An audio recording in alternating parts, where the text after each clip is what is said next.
Welcome to the George FTTV YouTube channel. Today I'll go on a few late changes to my team. Hopefully it doesn't change anymore. We'll go through the Richmond versus Carlton game, and have you ever seen anything like that before? Yeah, it'll be good to discuss that game. A few relevant players there.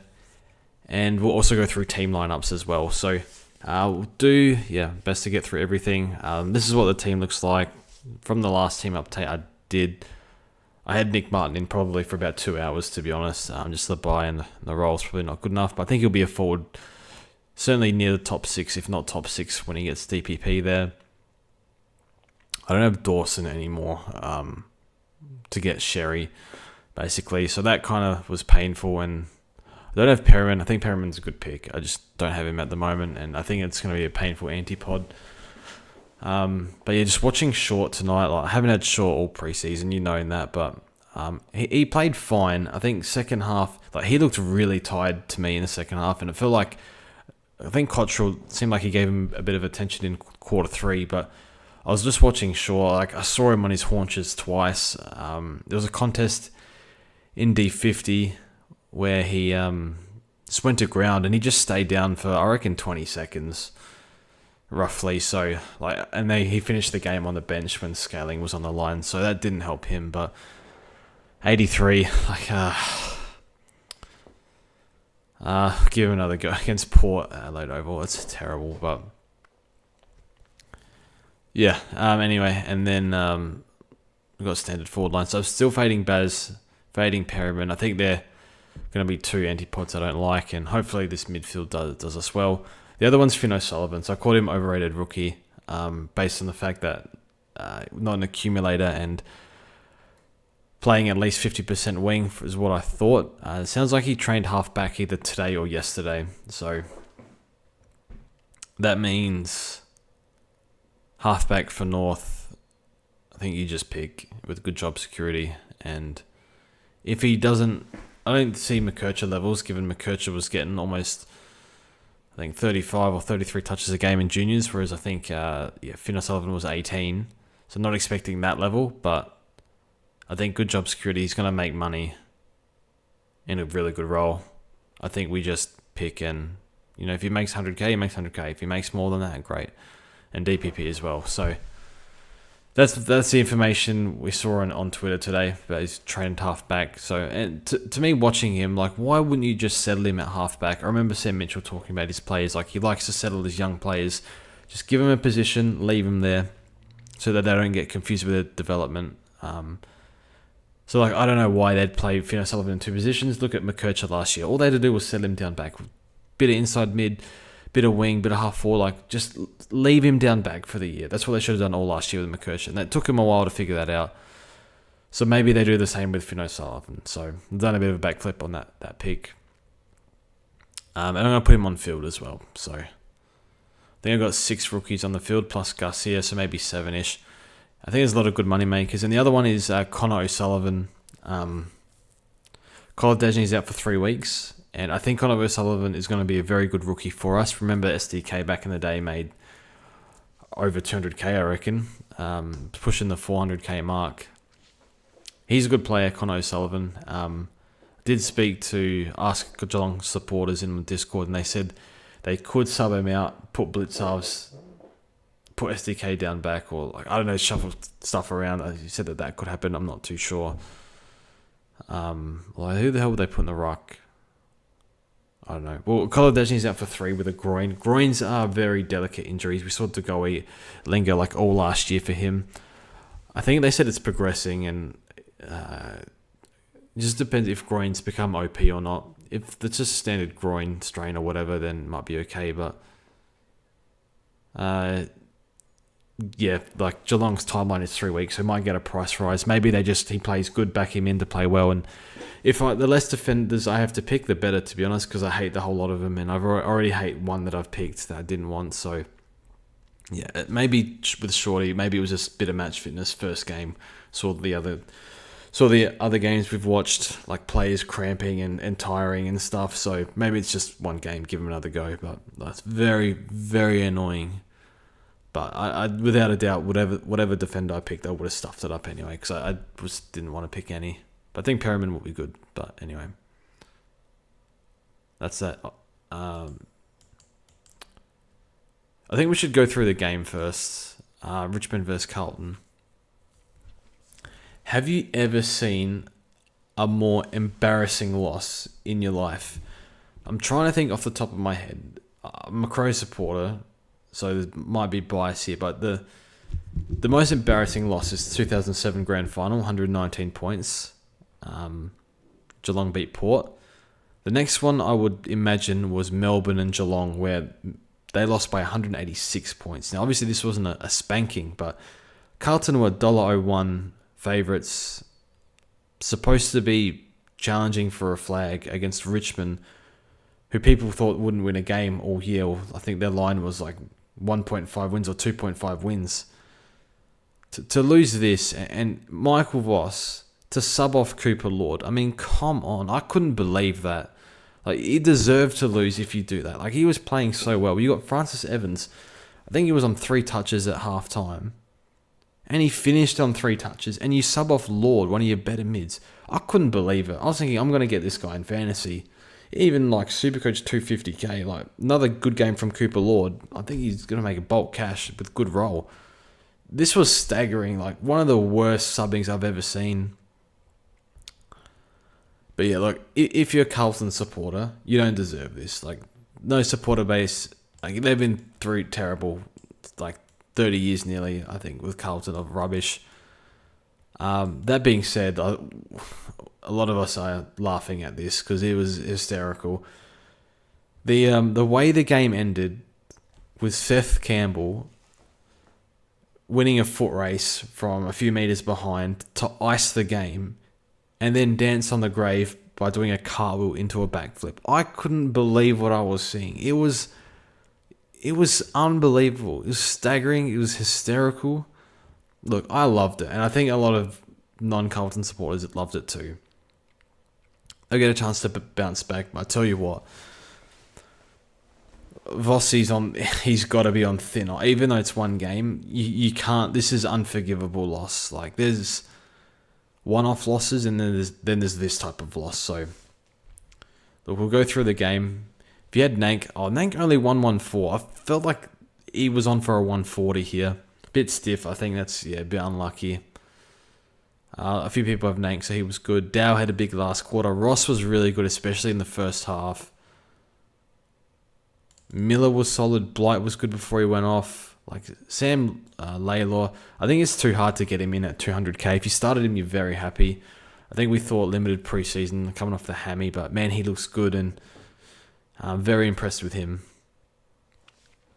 So I don't think I'll trade him in.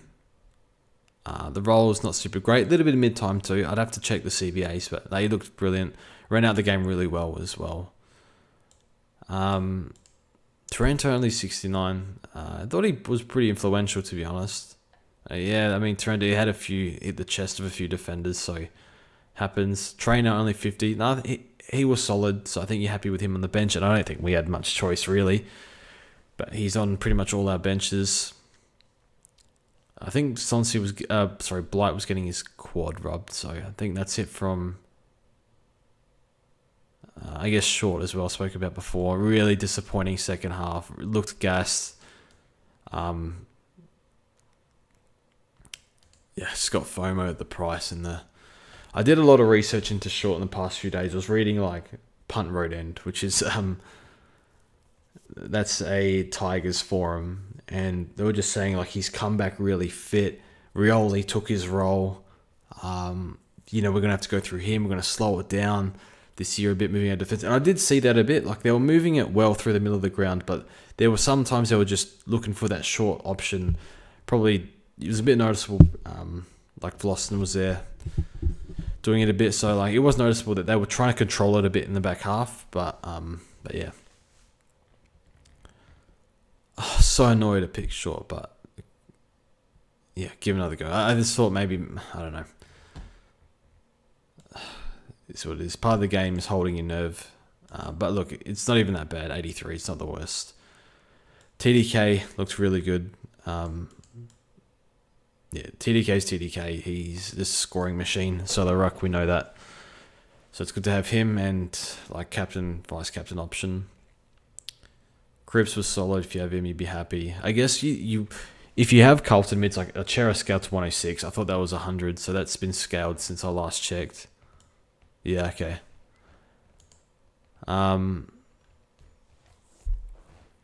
Chera, I wanted more. The subbing of Lord was so dumb, I couldn't believe it. And then they put Doherty on ball, which I think sent Chera down back, and Chera was on the bench a long time. Like, his TOG was in the 90s in the first half. Like, he's had 5 hammies in a year. Why are you giving him 90% TOG? And then he was on the bench heaps in the fourth quarter. Like, what are they doing? Like, just bizarre stuff. Look, as much as we've given it to Vossi at the moment, Silvani forward was a good move late in the game. Could have potentially won them the game. Chera, like, 106 you take, but like, this is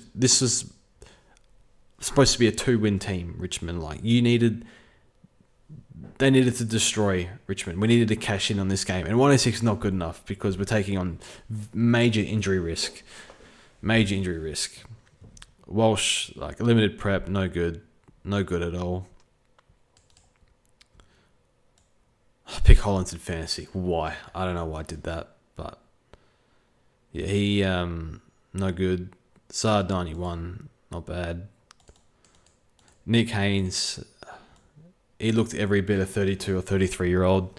Fumble, slow, like, waste of a recruit, I think. I guess they needed reinforcements, but not a good game. He'd want to bounce back next week.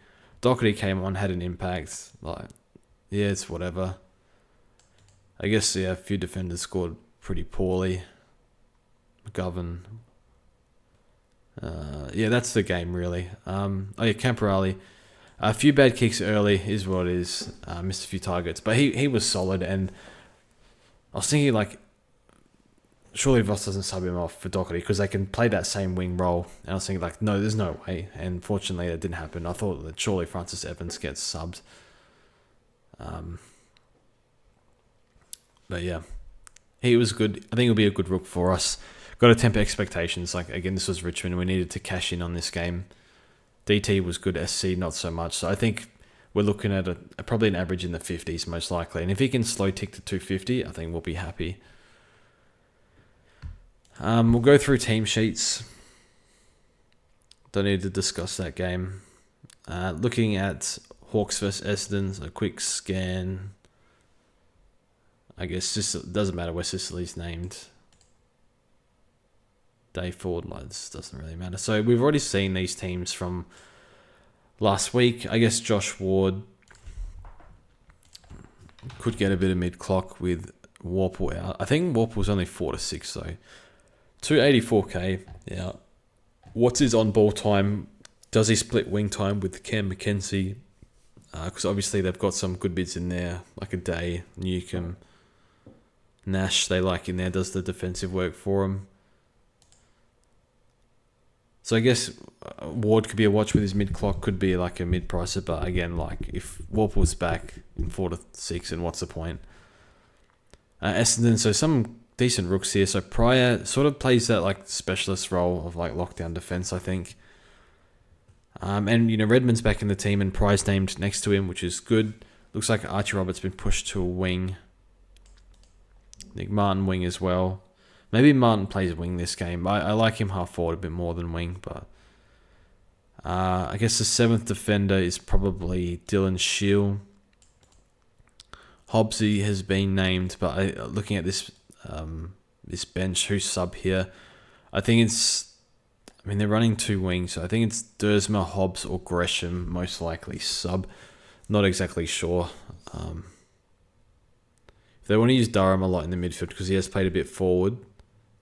So they do have quite a few forwards here, like Gresham, the 7th forward. So I think Hobbsy's in trouble here, but maybe they give him a run. It would have been nice to see round 0 all the CBA mix that they would have done.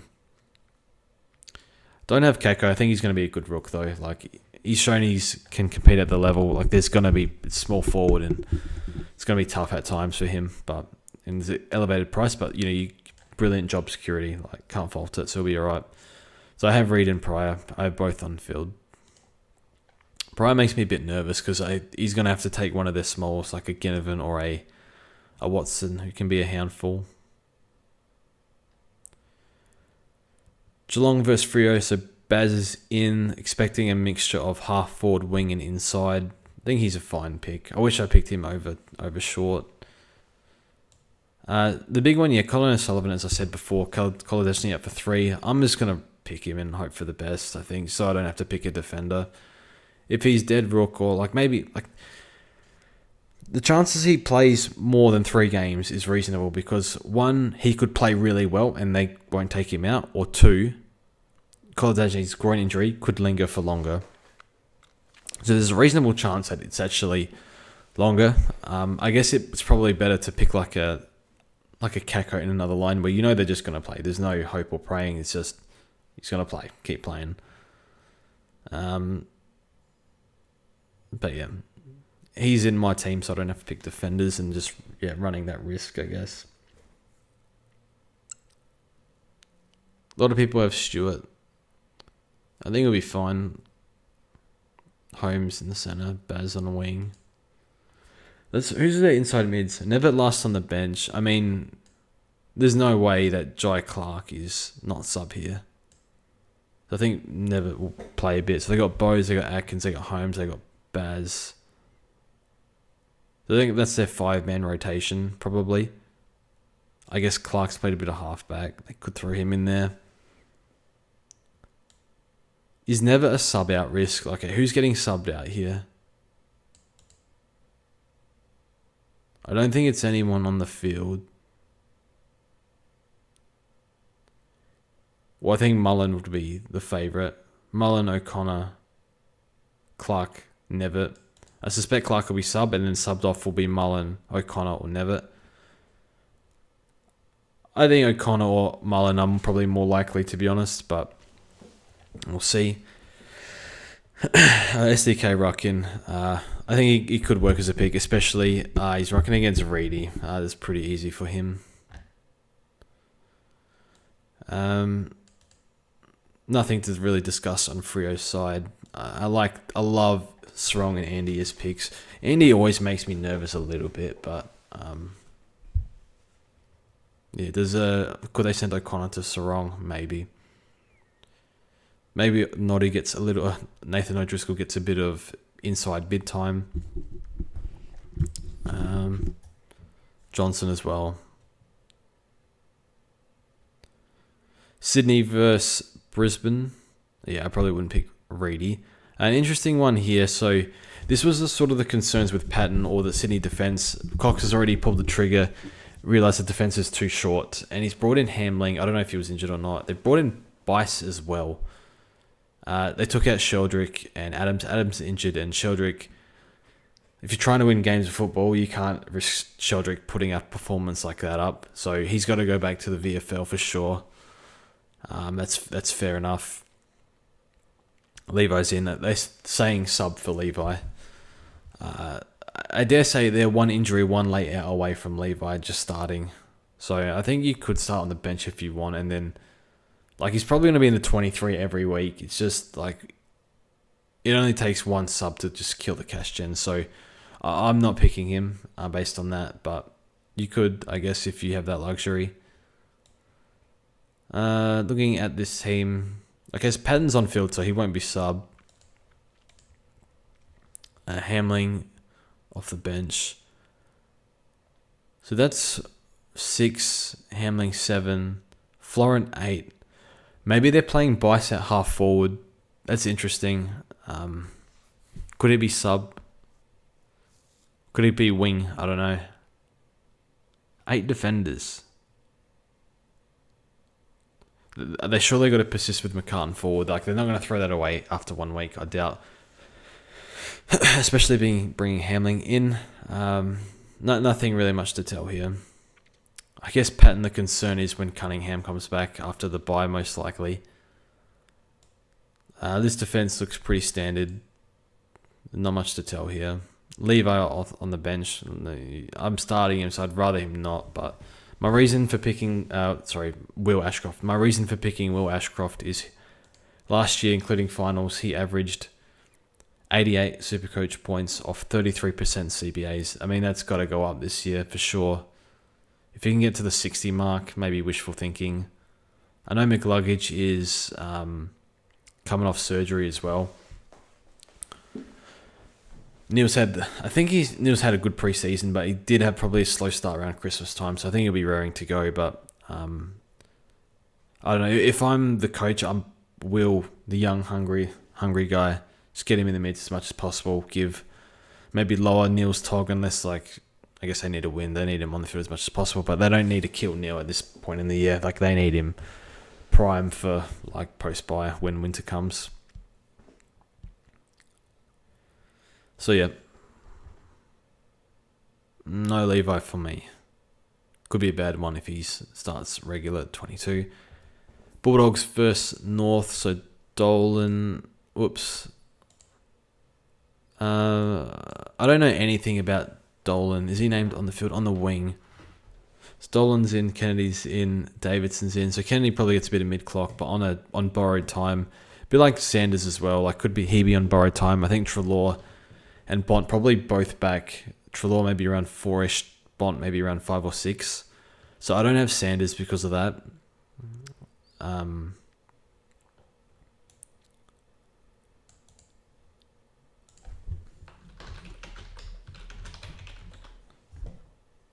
Midfielder forward. How many touches? Oh, it's an endurance, energy, short kicking speed, vision, work rate. Good. Size, defensive acts. 12 touches, not great.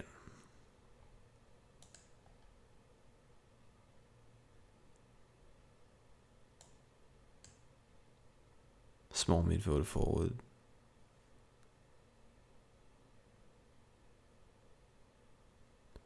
.26 touches in a game. 28 as well. It's interesting. The numbers don't read well. Oh, I was reading kicks. Coats. Oh, wait, yeah. But this is harder. Metro's harder than Sandy. 20 touches here. To be honest, I'm not going to bring him in. I don't know enough about him, but probably more for fantasy. I need to figure that few rookies out for fantasy now that Levi's out. I haven't actually addressed that yet. Cleary's named. I've been told to steer clear because as soon as Jones comes back in, he's probably out. I do like him though. Just job security is probably not good enough. Davidson. I think I'm going to field Davidson this week. So I'm going to field Davidson this week. Field Pepper next week when they play Richmond, or maybe Richmond are alright. Who knows? But yeah, Riley Garcia did make the team, which is interesting. I thought he would take a little bit of mid-clock, but no, they're playing Kennedy. Yeah, it'd be an interesting game. Like, North, got to give him a run. So, if you know Sullivan named wing, apparently trained half-back. So you almost want him to be named on a wing, because that's when they're probably playing games. It's one to watch, I guess. Griffin Lowe could be a pick at that price. Like, if you really want a playing guy that's safe, but I'll probably take the punt on Sullivan, 100k cheaper. Yeah, Harry named a half forward. Sherry. I think if Boyd doesn't play, then I'll take TDK. If not, I'm not going to pick a red dot for that. I'll pick Sherry. So yeah, Sullivan's there. Costanzi. Yeah, okay. Actually, we should check. We can check VFL numbers here. Where is it again?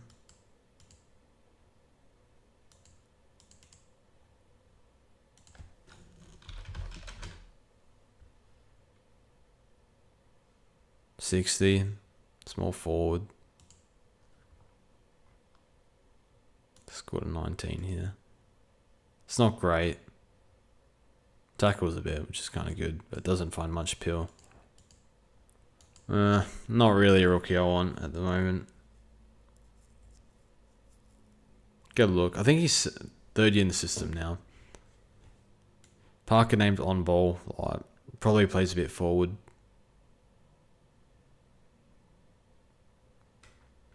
Not much else here, I don't think.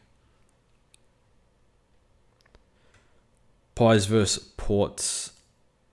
The interesting pairment, named halfback.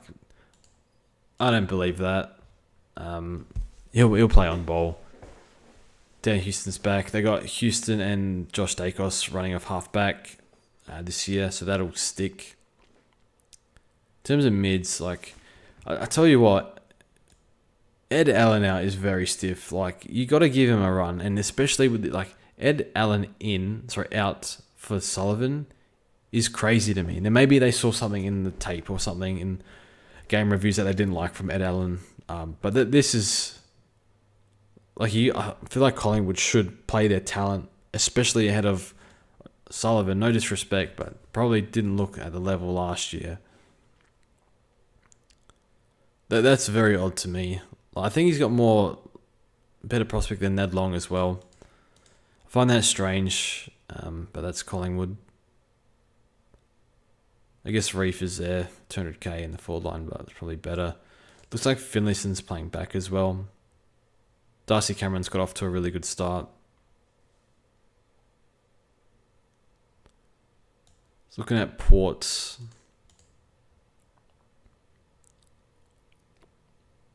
Sin's named, 200k defender. Potentially sub though. If you're looking at who's sub here, I gotta stop clicking that. I don't think it's Wines. I don't think it's Berry.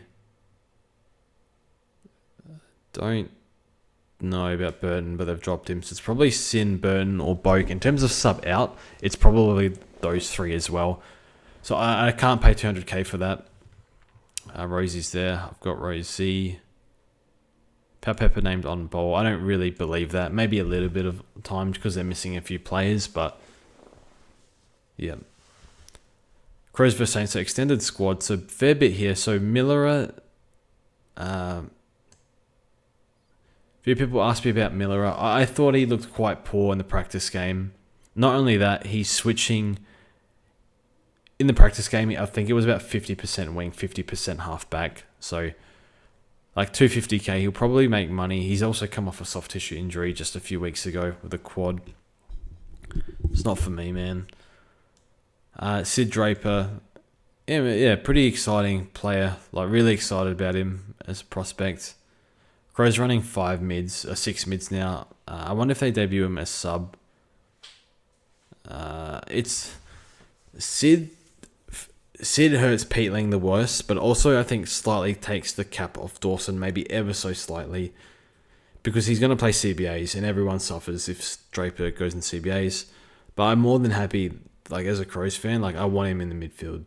I want as much exposure as he can get. I think he's actually better than Peatling, or will be better than Peatling certainly in no time if he already isn't. But yeah, I'm really impressed with Draper, and I think sub. I hate to see players debut as sub, but I think sub would suit him because Crows have been saying they've been trying to manage him in preseason, holding him back a bit. He's had back issues and stuff. So if those comments sort of link to potentially being a sub. I think Rochelle plays, Matt Crouch will play, Draper's playing, Hinge will play, and I think Bond. I don't think Curtin makes the team. My view on Curtin is he could be a downgrade option for us later in the year. My view is he is a key forward and maybe a half forward, but more probably a key. And Taylor Walker has his spot. That's what I think. Yeah, I think Dawson, Rankin will be good picks. Interesting, I read on Big Footy that in the training report, Rankin played mostly forward in the match sim. Kind of worrying a little bit, but there's going to be some sort of mid-clock. There has to be, and I'm expecting around anywhere between 40 and 60 probably, week to week. Saints, Sinclair's back. So Hastie's on field. So I'm picking Hastie. So I looked at the injury list for a lot of debutants potentially here, but I looked at the injury list for the Saints. I saw no defenders except for Taru, who's a way off anyway because he's had been injured for like 6 months or whatever. And Ari Shellmakers probably should be available, and Bonner's gone. So I think he has their spot. And I reckon, just guessing, looking at his VFL numbers, they weren't that great until the last 5 or 6 games. I'm guessing he switched to defense those games because the numbers improved a bit. Like it was like 70s and 80s or something like that, whereas before that was 10, 20 points worse a game. So, no, I've got Hasty, second year in the system, good size, looked all right in the practice game. Not a massive accumulator, but in the back line, we just need 60s and tick along. Hopefully, he can intercept, so if he can take a few and get a spike game, that would be great. Could he be subbed out? I think there's a lot of potential names here that could be subbed out as well. McRae's 250th, a great career from him. I think Windy won't get mid-time. Hugo's named on ball. I've thought about fading Hugo just to get a few more extra rookies, but I can't fade him. Like, I've been holding him for a long time now. Even last year I really liked him, so I worry about the TOG. And this Zach Jones naming, don't love it for Hugo, because we know Steele and McRae are going to hog up most of the CBAs. So, and now Hunter Clark's in as well, so he's going to take some too. Hunter Clark apparently has had no preseason though, so that's Hugo's had a full preseason. So you would think Hugo gets more time. So I like Hugo. We'll worry about this when teams are fully dropped. I don't want Boyd to be named, so I can take the VC from Tom de Koning. Hall is a bit of a worry, so Hall could lose his spot to Liam Henry, which is my worry. So I've dropped him, and Liam Henry's 1 to 3 away, so I'm just mindful of that. So I think he'll be an okay rook potentially if he holds, but that's a bit of a worry. Like, Mitch Owen should play. I think Boyd will play. Maybe Jones plays, just depends what Ross is thinking. Yep, so that's how many more games? 2 more. Melbourne versus the Giants. This is kind of hard to tell. A lot of potential debutants. I think Johnson might play. Was it Johnson or Jefferson? One of them's a key forward. Probably has to play. Probably not picking Langford or Lindsay. Lindsay could be interesting if they play him off half back, but I think they've been training him wing. And they've been training Windsor down back, so I don't know what they do there. I think Windsor's probably better off the wing. Probably doesn't find a lot of it off the back line, and kicking can be a little bit suspect. Petrarca's there. I wish I went Petrarca over Chera. It's proper, bit more reliable long term, but I guess Chera, see how he goes. 106, I can't complain. Just wanted him to kill Richmond and his coach not to bench him for like the 4th quarter and play him defense. Not much else to tell here. Now the Giants, we saw their team last week. So it looks like James Leake holds most like... Oh, I lie. It's extended bench. I don't think they play Lekalee. I don't think they play Angove. I don't know if they play Hannaford. Because they had... they lost Keefe, I think was forward, I think. I think Lee could be the sub here, potentially. Or even Steek in the 22 and Ware's there too. So I guess Leake is one to watch. Might start him in fantasy if he's named on the field, because we get that extra price rise. Probably not in SuperCoach. I think it's probably a little too risky. But we never know. Maybe we could see him like kill it. Like, his TOG was quite low. Even though he was out, I think there was a player that got concussed. So, look, he played okay. Did his job. Finn Callahan as well. One to watch. Maybe one we trade into. So, he'll be a exciting player, Finn Callahan. Sort of, if something goes wrong with one of these 450k players, maybe we can maneuver and get Finn Callahan in. Eagles versus the Suns with their new logo. So I think Baker's actually in doubt. Has a bit of some soft tissue tightness or something. Jack Hutchinson named on ball. So Archer Reed, I think, is in for...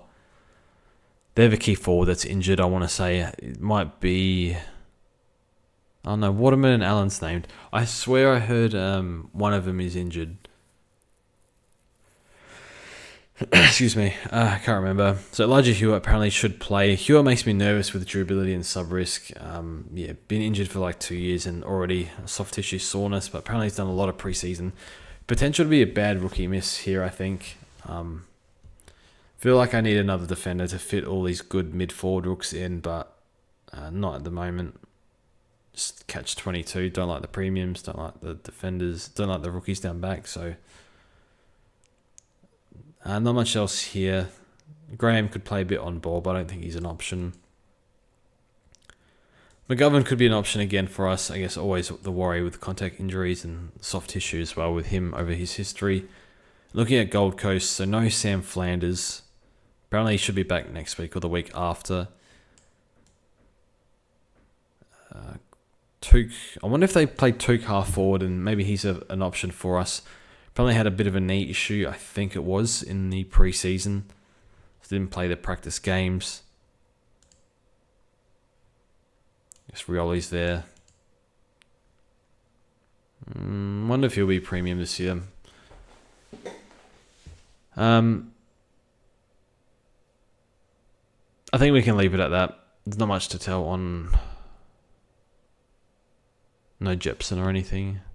No. Not much to tell. No real massive surprises here. I guess Koladajny injury, good for O'Sullivan from Geelong. And yeah, I think we'll leave it at that. So that's my team for this year. If it goes well, fingers crossed it goes well. If it doesn't, it is what it is. So all the best for this year. I hope you have a good year. And we'll see you guys in the next one.